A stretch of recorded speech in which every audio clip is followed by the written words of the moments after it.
जय हिंद। मैं रविंद्र फौजी।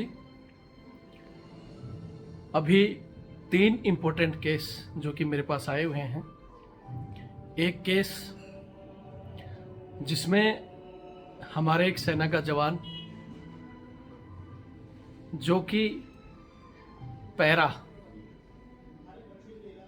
का जवान और जिसने इस देश के लिए सर्जिकल स्ट्राइक लड़ी थी, जो कि पाकिस्तान पार गया था लड़ने के लिए, अपनी जान जोखिम में डालने के लिए। और उस जवान को कुछ दिन पहले एक मेजर साहब अपने घरेलू काम के लिए बड्डी सहायक डिटेल करते हैं और वो मना कर देता है। मना करने के बाद उसको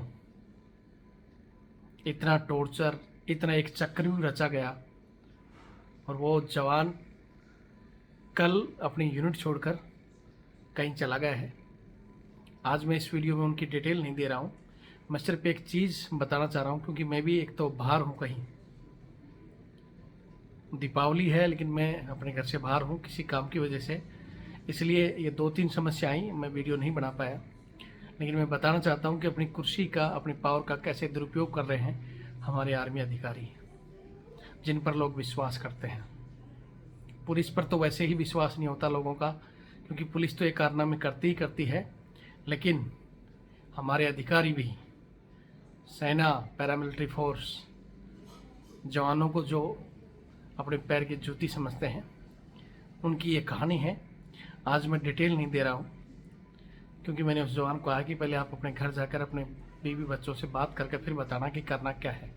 मैं चाहता हूँ कि वो जवान नौकरी करे, लेकिन ये लोग करने नहीं देंगे। दूसरी कहानी आप सबको पता होगा, केरल में पुलिस ने एक जवान को गुनाहगार बनाया, उसके साथ थाने में मारपीट की।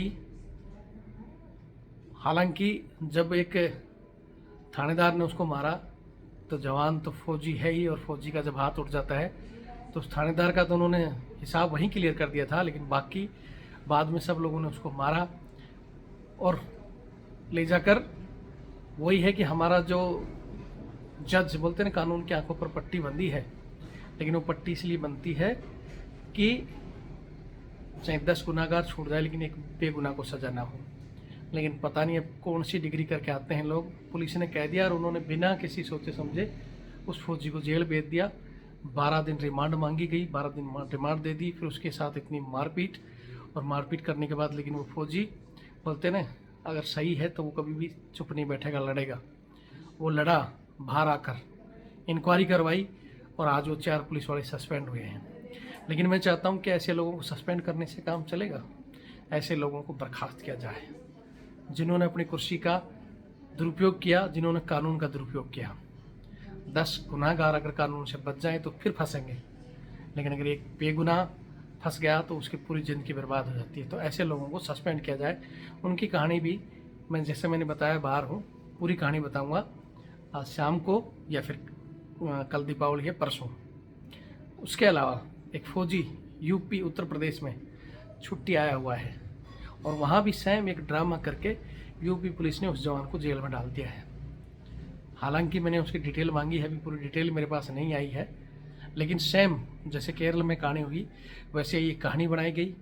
उसको गुनाहगार साबित कर दिया गया और उसको जेल भेज दिया, और वहाँ के वही ओहदेदार, कानून के रक्षक, बिना सोचे समझे उसके जोड़ के मतलब एक फौजी पहले ही लिमिटेड छुट्टियाँ मिलती है और वो आज जेल में है। तो उसकी कहानी, ये तीनों कहानियों पर मैं ज़रूर खुलकर बातचीत करना चाहता हूँ, और हमारे जवान साथियों से जब तक हम एकजुट नहीं होंगे इसी तरह हमारे साथ होता रहेगा। मैं फिर भी निवेदन करूँगा कि इस वीडियो को शेयर करें। ये आपका चैनल है रविंद्र फौजी एक्स आर्मी आर्टिफिस से जुड़े, और मैं सारी डिटेल ये आज शाम को या कल जैसे फ्री होऊंगा आपको दूंगा। लेकिन इस तरह अन्याय से आप तभी बच सकते हो जब एकजुट रहो और एक दूसरे की मदद करो। जय हिंद, जय भारत, वंदे।